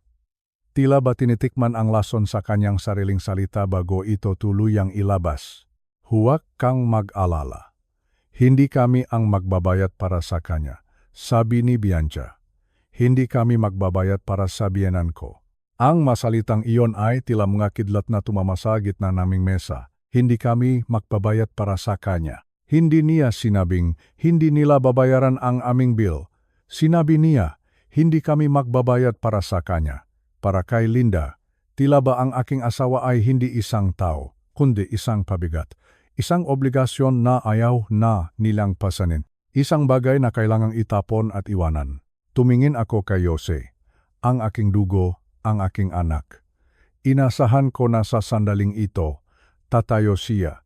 Inasahan ko na sasabihin niya sa kanyang asawa na sumusobra na siya, na ang babaeng tinutukoy niya ay ang ina na nagluwal sa kanya. Ang inang nagsakripisyo nga lahat para sa kanyang kinabukasan. Ngunit walang nangyaring ganoon. Tumingin lang si Jose sa kanyang asawa. Pagkatapos ay tumingin sa amin ng mabilis. At sa harap ng aking mamata, tumango ang aking anak, isang maikli, ngunit malinaw na tango. Tama iyon, sabi ni Jose, ang kanyang boses ay walang emosyon. Separate checks na lang, iyon ang mas madali. Naramdaman ko ang pagintong mundo sa sandaling iyon. Ang pangingining ni Linda sa tabi ko ay naging isang matinding pangingining ng buong katawan. Nakita ko ang pagyuko ng kanyang ulo. Ang kanyang mga balikat ay bumaksak. Ang kanyang mga kamay, na kanina pa nakakapit sa kanyang pitaka, ay dahan-dahang bumitaw at duwan. Sa gitna ng isang napakagandang restaurant sa BGC, sa harap ng mga taong nakasuot ng mamahaling damit, nagsimulang umiyak ang aking asawa. Hindi ito malakas na iyak. Ito ay isang tahimik na pagikbi. Ang uri ng iyak na nanggagaling sa isang pusong tuluyan ng nadurog. Ang bawat patang kanyang luha ay bumabagsak sa puting tela ng mesa, na nag-iwan ng malil at madidilim na marka. Jose, Ana, bulong ni Linda sa gitnang kanyang pag-iyak. Bakit? Bakit niyo ito ginagawa? Hindi sumagot si Jose. Ibinalik niya ang kanyang tingin sa kanyang telepono. Tila ba ang pag-iyak ng kanyang ina ay isang ingay lamang na nakakaabala sa kanyang gabi. Si Bianca naman ay kumuhang kanyang lipstick at nagsimulang ayusin ang kanyang labi sa harap ng isang maliit na salamin. Tila wala silang naririnig, tila wala silang nakikita. Sa pagkakataong iyon, naramdaman ko ang muling paghapdingang aking sariling sugat sa loob ng katawan. Ang kanser ay tila sumasabay sa galit na nabubuo sa aking dibdib. Tumingin ako sa ilalim ng mesa, nakita ko ang paa ni Linda. Ang mansa ng dugo sa kanyang medyas ay lalong lumaki. Ang kanyang ulcer ay patuloy na dumadaloy, kasabay ng kanyang maluha. Ang kalupitan ng aking anak ay mas masakit pa sa anumang karamdaman. Naisip ko ang 16 na taon na ang nakalilipas. Ang 100 milyong piso na ibinigay namin sa kanya. Ang perang iyon ay sapat na para bayaran ang hapunan ng buong restoran na ito sa loob ng 1 taon. Pero ngayong gabi, ang aking anak ay tumangging mabayad ng 600 piso para sa isang bat ng soup ng kanyang ina. 600 piso. Iyan na lang ba ang halaga ng pagmamahal ng isang ina para sa kanya? Mas mahal pa ang baso ng alak na ininom ni Bianca kaysa sa buhay at dangal ng babaeng nagbigay sa kanila ng lahat. Ang matao sa paligid namin ay nagsimulang tumingin. Ang katahimikan sa aming bahaging restoran ay naging napakabigat. Nakita ko ang pagkaawa sa mga matang waiter. Nakita ko ang pagkagulat sa mukhang mataong nasa kabilang mesa. Lahat sila ay nakasaksi sa isang anak na itinatwa ang kanyang sariling ina dahil lamang sa pera. Hinawakan ko ang kamay ni Linda sa ilalim ng mesa. Ang kanyang kamay ay kasing lamig ng yelo. Wala na siyang lakas para lumaban. Ang kanyang espiritu ay tuluyan ng pinatay ng taong pinakamahal niya sa mundo. Tumingin ako kay Bianca. Nakasuot pa rin siyang kanyang mapang-utiang ngiti habang tinitingnan ang kanyang sarili sa salamin. Tila ba ang gabing ito ay isang tagumpay para sa kanya, isang tagumpay kanyang kasakiman, ngunit nakakamali sila. Hindi nila alam na sa loob ng jacket ko, naroon ang lahat ng kasagutan. Hindi nila alam na ang bawat luhang dumadaloy sa mukha ni Linda ay may kabayaran na hindi nila inaasahan. Huwag ka nang umiyak. Linda, bulong ko sa aking asawa, tapos na ang kanilang palabas. Ngayon naman ang katotohanan ang magsasalita. Dahan-dahan akong tumayo. Naramdaman ko ang bawat buto sa aking katawan na tila sumisigaw sa sakit, ngunit ang aking paninindigan ay kasing tibay ang bakal. Tumingin si Jose sa akin. Dad, anong ginagawa mo?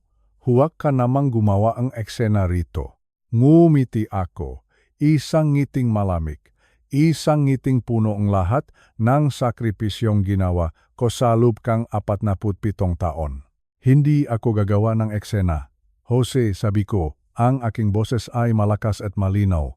Gagawa ako ng katarungan. Sa sandaling iyon, ang lahat ng mata sa loob ng restaurant ay nakatunghay sa amin. Ang mga cellphone ay nagsimulang giya sa aming direksyon. Ang rurok ng pagtataksil ay narating na. At ang pagsingil ng tadhana ay magsisimula na. Tiningnan ko si Linda na patuloy pa rin sa paghikbi. Ang kanyang puting napkin ay basang-basa ng luha. Ang huling Mother's Day na sana ay magiging masaya ay naging isang madilim na kabanata ng aming buhay. Ngunit bago matapos ang gabing ito, malalaman ng buong mundo kung sino ang tunay na bayani at kung sino ang tunay na buwitre sa pamilyang ito. Inilabas ko ang folder mula sa aking jacket, ang mga resibo, ang mga dokumento, ang lahat ng patunay ng aming paghihirap ay narito na. At ang pinaka-importante sa lahat, ang katotohanan na ang hapunan na ito ay matagal ko nang binayaran gamit ang aming huling pag-asa. Ang labanan ay hindi na tungkol sa pera. Ito ay tungkol sa kaluluwa ng aking anak. At ngayong gabi, kukunin ko muli ang dangal na tinangka nilang nakawin mula sa amin. Dahan-dahan akong tumayo mula sa aking upuan. Naramdaman ko ang bawat buto sa aking likod na tila humihingingang tawat sa sakit. Ang kanser sa loob ng aking katawan ay tila nakdiriwang. Bawat tibok nito ay isang paalala na ang aking oras ay mabilis na naubos. Ngunit sa sandaling ito, ang sakit ng katawan ay wala kumpara sa galit na nararamdaman ko sa aking puso. Tumingin ako sa paligid. Ang restoran na ito sa Bonifacio Global City ay puno ng taong nabubuhay sa karangyaan, ngunit sa aming mesa, naroon ang pinakamalaking kahirapan. Hindi kahirapan sa pera, kundi kahirapan sa kaluluwa. Hindi na kailangang hatiin ang bill. Sabi ko, ang aking boses ay malakas, malinaw.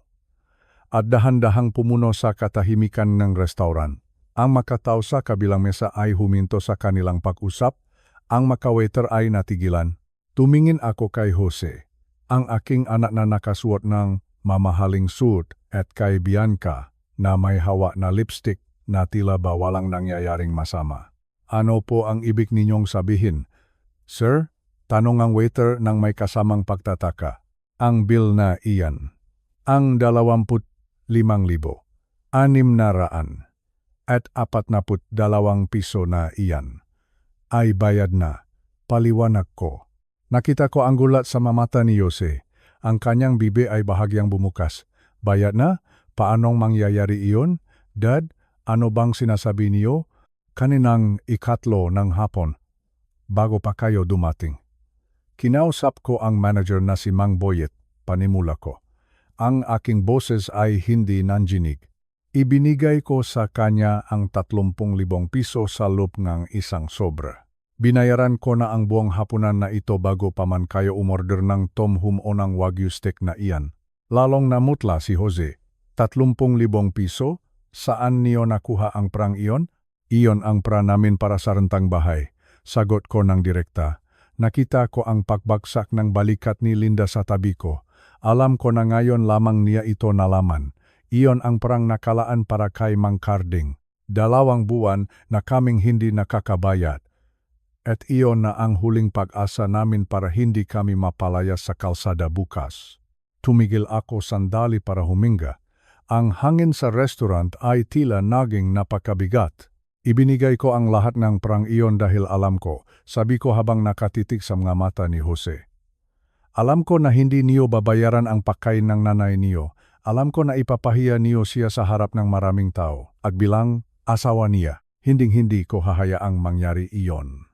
Hindi ko hahayaang tapakan niyo ang dangal ng babaeng nagbigay sa inyo ng lahat. Sa sandaling iyon, inilabas ko ang folder mula sa aking lumang jacket.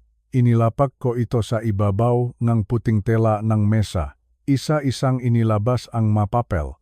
Ang tunong ang papel ay tila bawat hampas ng latigo sa katahimikan. Gusto niyong makita ang katotohanan? Tanong ko. Narito ang katotohanan. Inilapak ko ang unang papel. Ito ang hospital bill noong 10 ng Marso, 12,847 piso. Iyan ang halaga noong isinugot ko ang nanay niyo sa ospital dahil sa diabetic ketoacidosis. Hindi mo sinagot ang tawag ko noong araw na iyon. Jose, 13 beses kitang tinawagan habang ang nanay mo ay hindi makahinga. Pero nasaan ka? Nasa spa ka. Nagpaparelasyon habang ang nanay mo ay nakikipaglaban sa kamatayan. Inilapak ko ang susunod na stack ng mga papel. Ito naman ang mga resibo nga, gamot sa loob ng 3 taon, 146,000, at 300 piso. Iyan ang kabuuan ng lahat ng sakripisyong ginawa namin. Alam niyo ba kung paano namin ito binayaran? Si Linda, ang nanay niyo, ay dahan-dahang hinahati ang kanyang doseng insulin. Sa halip na iturok ang buong kailangan niya, kalahati lang ang ginagawa niya para mas tumagal ang gamot, para makatipid, para may pambayad kami sa kuryente. Umiyak na ng malakas si Linda. Ang kanyang nga balikat ay nayayanig sa bawat hikbi. Ngunit hindi ako tumigil. Kailangan nilang marinig ang lahat. At ito, inilabas ko ang huling papel. Ang papel na pinakaiingatan ko. Ang papel na galing sa Valley Cancer Center. Ito ang dahilan kung bakit hindi ko na kayang manahimik. Tinitigan ko si Jose. Ang kanyang mukha ay wala ng kulay. Tila ba isa na siyang bangkay na nakaupo sa harap ko. Ika-10 Marso ng taong 2024. Basa ko sa dokumento. Diagnosis: Stage 2 prostate cancer. PSA level 47. Tumigil ang mundo ngang lahat sa restauran. Nakita ko ang pakbitaw ni Bianca sa kanyang lipstick. Nakita ko ang pangingining ng kamay ni Jose. May cancer ako. Jose, sabi ko ng mahina. Ngunit bawat salita ay may bigat ng 1 tonelada. Alam ko na ito bago pa isugot ang nanay mo sa ospital. 78,000 at 500 piso. Iyan ang kailangan para sa aking radiation therapy. Iyan ang halaga para madagdagan pa ang buhay ko. Tumulo ang aking luha. Ngunit hindi ko ito pinunasan. Pero hindi ko kinuha ang gamutan. Pagpapatuloy ko. Hindi ko sinabi kahit kanino. Kahit sa nanay niyo. Itinago ko ito. Bakit? Dahil wala tayong pera. Dahil ang perang dapat ay pambayad sa radiation ko, ay inilaan ko para sa insulin ng nanay niyo. Pinili ko ang buhay niya kaysa sa sarili kong buhay. Pinili kong mamatay ng dahan-dahan para lang humaba pa ang oras niya dito sa mundo. Isang matinding katahimikan ang bumalot sa buong restauran. Ang matao sa ibang mesa ay tumayo.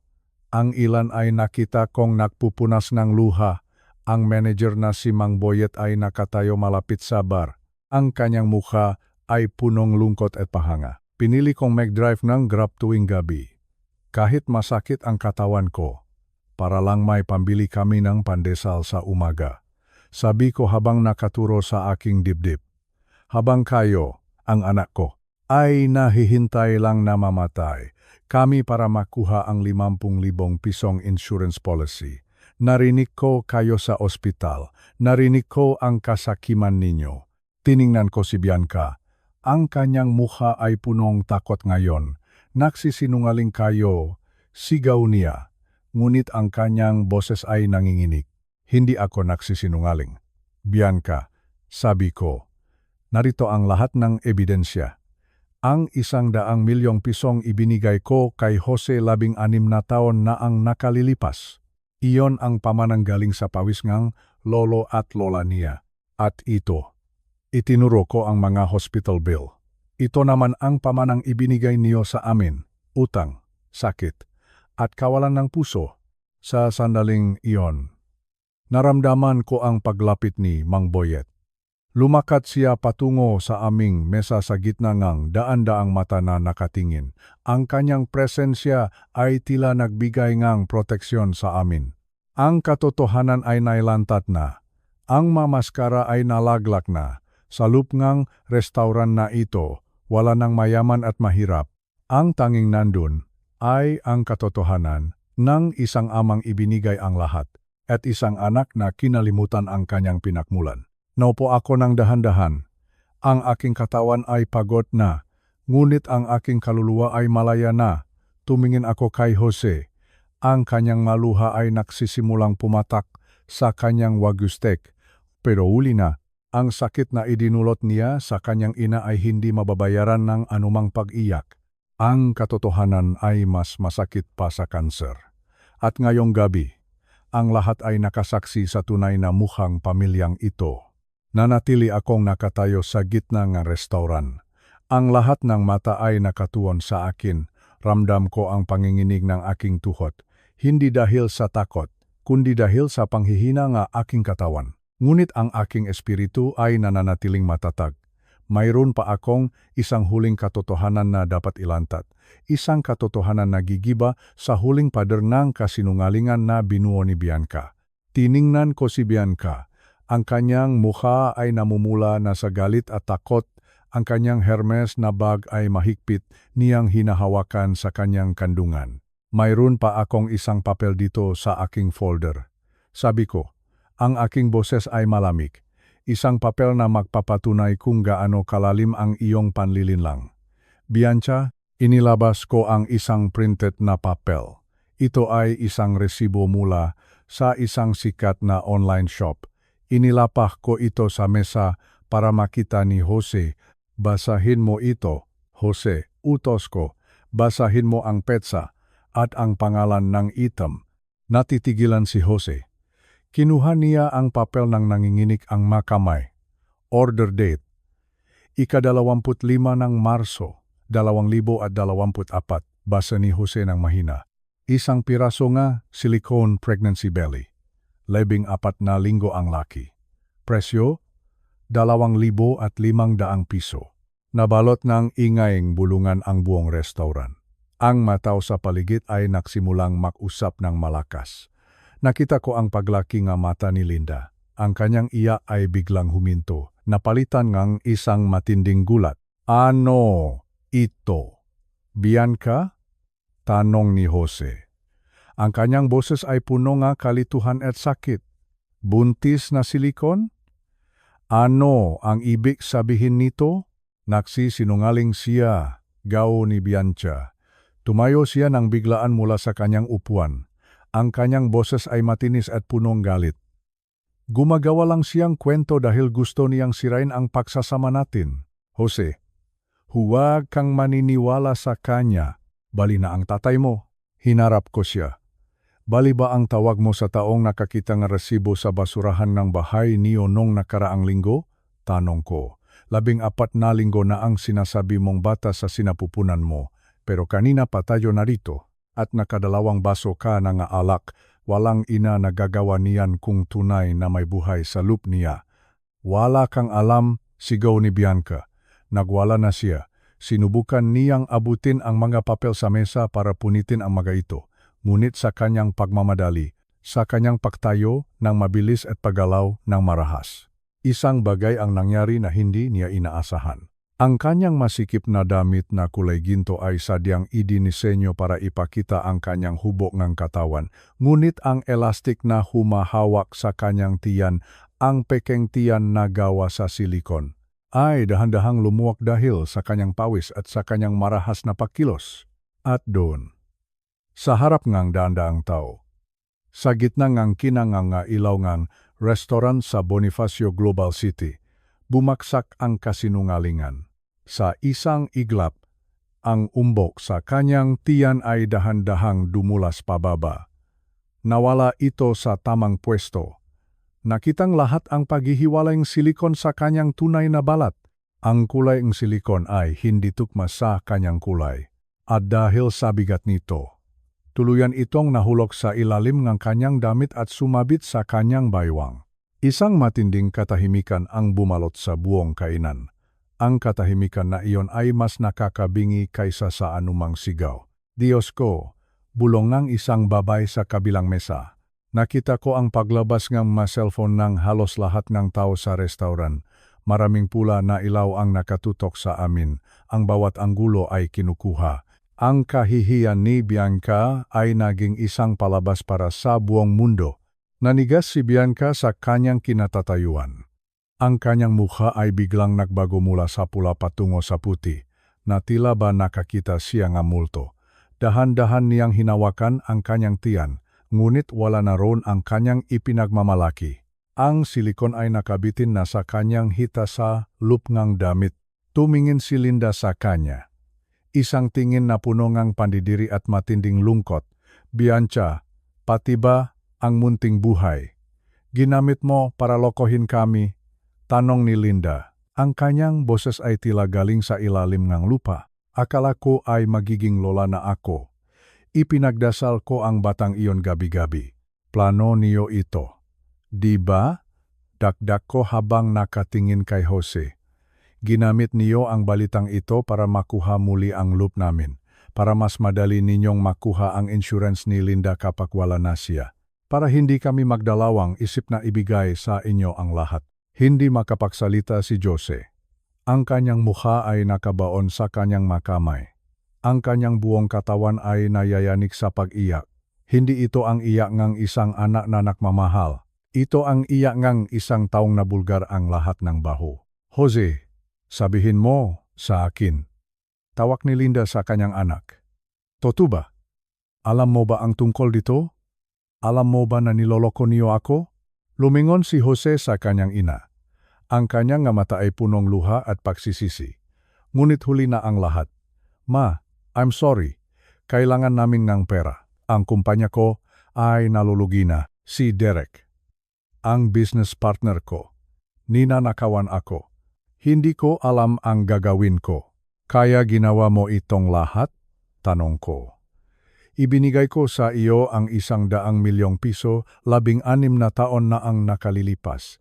At ngayon, dahil sa pagkakamali mo, ang buhay nanay mo ang gusto mong gawing pambayad? Lumapit si Bianca kay Jose. Sinubukan niyang hawakan ito. Jose, let's go. Umalis na tayo rito. Pinapahiya lang nila tayo. Ngunit tinabi siya ni Jose. Umalis ka sa harap ko. Bianca, sabi ni Jose. Ang kanyang boses ay punong galit sa sarili. Tapos na tayo. Ang lahat ng ito, ang kabaliwan na ito. Tapos na. Hinarap ni Bianca ang restaurant. Nakita niya ang mataong kumukuha ang video sa kanya. Nakita niya ang mapanghusgang mamata ang publiko. Ang kanyang reputasyon. Ang kanyang buhay bilang isang mayamang influencer. Ang lahat ng iyon ay naglaho. Sa loob lamang ng isang sandali. Ang silikon na suot niya ay naging simbolo ng kanyang bulok na pagkatao. Dahan-dahan siyang tumakbo palabas ng restaurant. Ang tunog ng kanyang takong ay tilam nga huling tibok ng isang relasyong puno ng kasinungalingan. Naiwan si Jose sa mesa, mag-isa. Sa gitna nga resibo at hospital bill na nagpapatunay ng kanyang kawalan ng utang na loop. Naramdaman ko ang paggawa ni Linda sa aking braso. Arturo, gusto ko na pong umuwi, sabi niya ng mahina. Tumango ako, inalalayan ko siyang tumayo. Ang kanyang paa ay masakit pa rin, ngunit ang kanyang espiritu ay tila gumaan na. Ang katotohanan ay masakit, ngunit ito ang magpapalaya sa amin. Habang naglalakad kami palabas, wala nang naglakas loob na bumulong. Lahat sila ay nakatingin sa amin ng may kasamang paggalang. Isang matandang mag-asawa na dumaan sa apoy ng pagtataksil. Ngunit na natiling nakatayo ng may danggal. Ang gabing ito ay hindi namin malilimutan. Ang gabing ang 100 milyong piso ay napatunayang walang halaga kumpara sa isang patak ng katapatan. At ang buntis na silikon. Iyon ang magiging huling alala namin sa kasamang. Idinulot ng aming sariling dugo, ngunit bago kami tuluyang makalabas sa pintuan. Isang kamay ang humawak sa aking balikat, si Mang Boyet.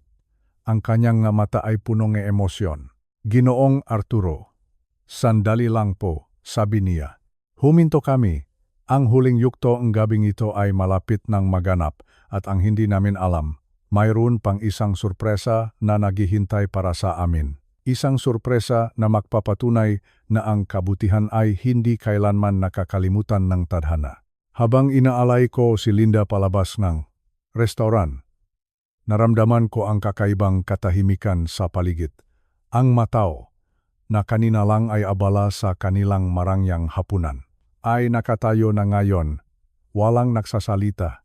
Ang tanging naririnig ko ay ang tunog ng aming mga hakbang sa kapitid na sahig at ang mahinang hikbi ni Linda sa aking tabi. Ngunit bago kami makarating sa pintuan, isang pamilyar na boses ang pumigil sa amin. Ginoong Arturo, sandali lang po, lumingon ako. Si Mang Boyet, ang manager ng restoran, lumakat siya papalapit sa amin. Ang kanyang mukha ay hindi na ang mukha ng isang striktong manager. Ang kanyang mamata ay mapula, punong luha, at ang kanyang labi ay nanginginig. Huminto kami. Tumingin si Mang Boyet sa aking kanang kamay. Tinitigan niya ang pilat na naroon. Ang pilat na galing sa isang matinding sunog. 3 dekada na ang nakalilipas. Isang pilat na tumatakbo mula sa aking nga daliri hanggang sa aking pulso. Ginoong Arturo, alam ko po kung sino kayo, sabi ni Mang Boyet. Ang kanyang boses ay nanginginig sa emosyon. Ngayon ko lang po napagtanto. Nang makita ko ang pilat na iyan. Nagtataka ako. Po, ano pong ibig ninyong sabihin? Huminto si Mang Boyet at huminga ng malalim. Ang lahat ng tao sa restaurant ay nakikinig na rin. Ang bawat salita niya ay umalingaw-ngaw sa katahimikan. 17 ng Agosto. Noong taong 1994, simula ni Mang Boyet. Nagkaroon ng isang malaking sunog sa isang warehouse sa kanto ng Kalsadang Van Buren. Natatandaan niyo pa po ba? Natigilan ako. Biglang nakbalik sa akin ang amoy nga usok, ang init ng apoy, ang tunog ng nga bumabagsak na bakal. Isang sunog na hindi ko malilimutan. Opo. Natatandaan ko iyon? Sagot ko ng mahina. Ang tatay ko po. Sabi ni Mang Boyet habang tumutulo ang luha sa kanyang nga pisngi. Ang tatay ko ang taong na-trap sa loop ng warehouse na iyon. Siya si Roberto Alvarez. Ang sabi ng ibang bumbero nun, masyado ng delikado ang pumasok. Sabi nila ay babaksak na ang gusali. Ngunit may isang bumberong hindi sumuko, may isang lalaking pumasok sa gitna ang naglalagablap na apoy, binuhat ang isang dambuhalang bakal gamit ang kanyang makamay. At inilabas ang tatay ko 30 segundo bago gumuho ang buong warehouse. Itinuro ni Mang Boyet ang aking kamay. Kayo po ang bumberong iyon, ang pilat na iyan.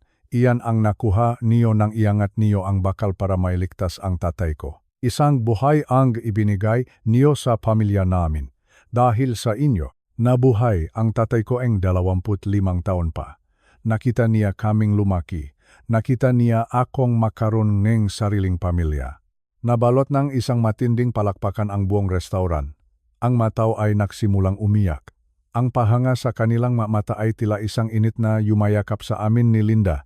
Mula sa malayo, nakita ko si Jose, ang aking anak. Nakatayo siya malapit sa aming mesa. Ang kanyang mukha ay punong matinding kahihiyan.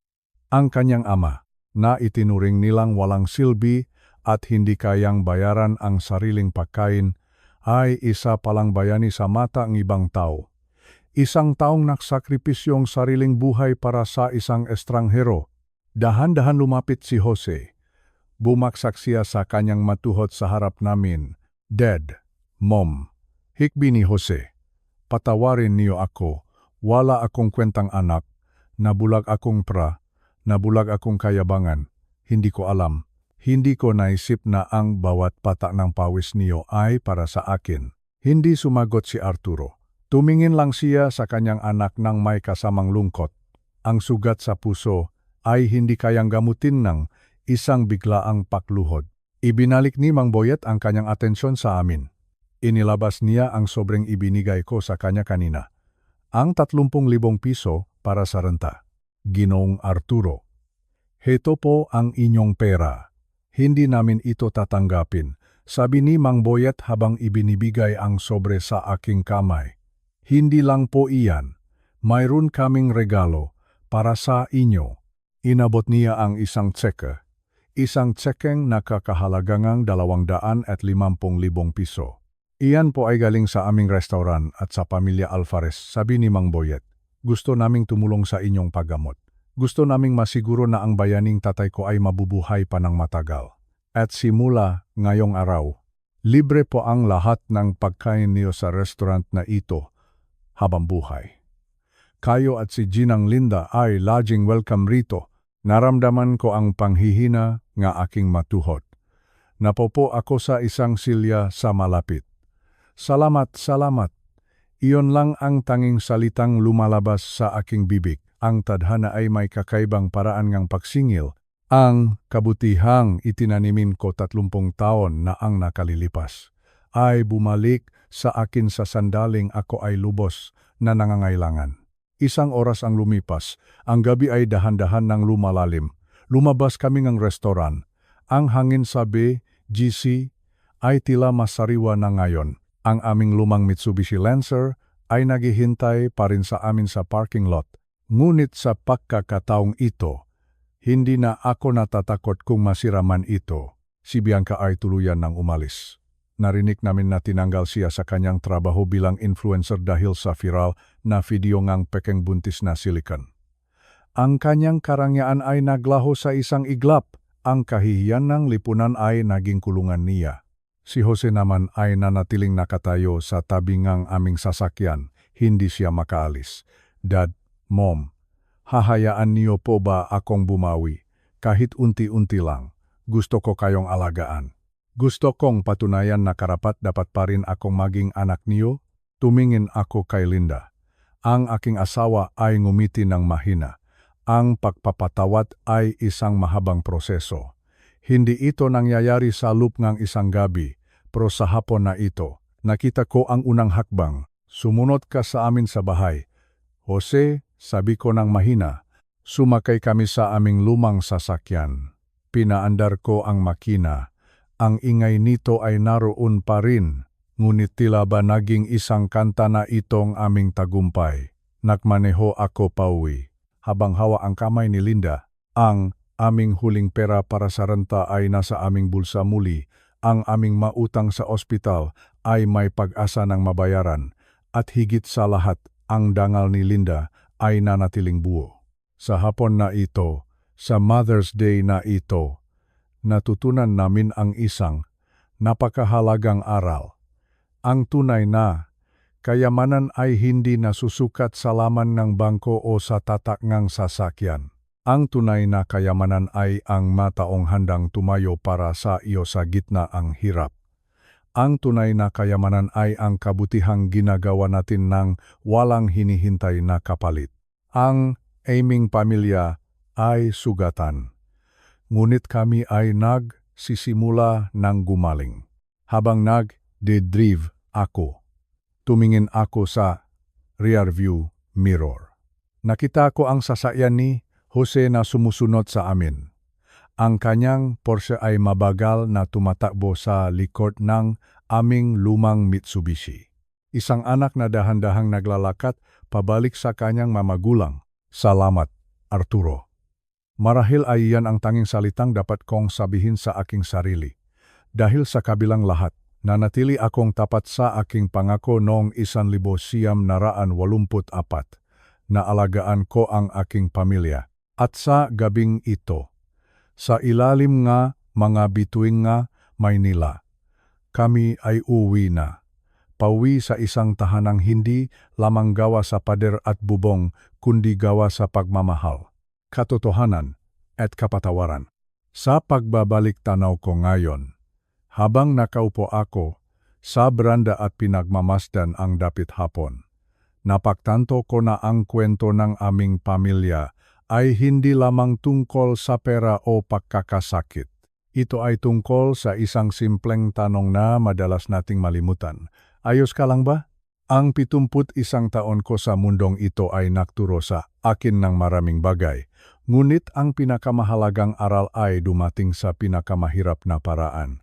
Noong nakaraang buwan, natanggap namin ang balita mula sa korte. Si Bianca ay nasentensyahan ng 5 na taon sa kulungan dahil sa panloloko at pagpapabaya sa matanda. Pinagbabayad din siya ng multang 23,000 piso. Si Derek, ang dating kasosyo ni Jose, ay nakatanggap naman ng 8 na taon dahil sa pagnanakaw ng milyong-milyong piso mula sa kumpanya. Hindi ako nakaramdam ng saya sa kanilang pagkabilanggo. Nakaramdam akong lungkot dahil sa sayang na panahon at nasirang tiwala. Ngunit sa gitnang dilim, sumikat ang araw para sa amin. Ang aking cancer ay nasa remission na. Ang resulta ng aking pagsusuri ay 7.2. Isang numero na nagbibigay sa aking ngang pag-asa na makakasama ko pa si Linda ngang matagal. Si Linda naman ay masigla na. Ang kanyang insulin pump ay maayos na gumagana. At ang kanyang paa ay tuluyan ng gumaling. Si Jose, ang aming anak, ay nagbago na. Ibinenta niya ang kanyang mamahaling sasakyan at lumipat sa isang maliit na apartment. Ngayon, Kumikita siya nga 85,000 na piso bawat buwan mula sa isang marangal na trabaho.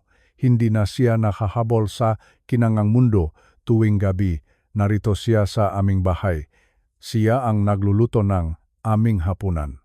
Siya ang nakpapalala sa amin na aming makamot. Ang pondong nalikom mula sa GoFundMe na umabot sa 427,000 na piso ay nakatabi na para sa kinabukasan. Hindi na kami natatakot na mapalayas sa aming tahanan. Ang payo ko sa inyo, aking mga kasama sa katandaan, huwag nating hayaang mapuno ngang galit ang ating puso. Ang pagpapatawad ay hindi para sa taong nagkasala, kundi para sa ating sariling kapayapaan. At sa mga anak na nakikinig, huwag niyo sanang hintayin maging huli ang lahat. Ang 2,000,000 piso ay madaling gastusin, ngunit ang oras kasama ang inyong nga magulang ay hindi na mababalik. Salamat sa pagsama sa akin sa mahabang biyaheng ito. Ang aming kwento ay naging viral sa buong mundo, ngunit ang tunay na tagumpay ay ang muling pagkabuo ng aming pamilya. Pagpalain kang Diyos, pagpalain kayong Panginoon. Hanggang sa muli nating pagkukwento.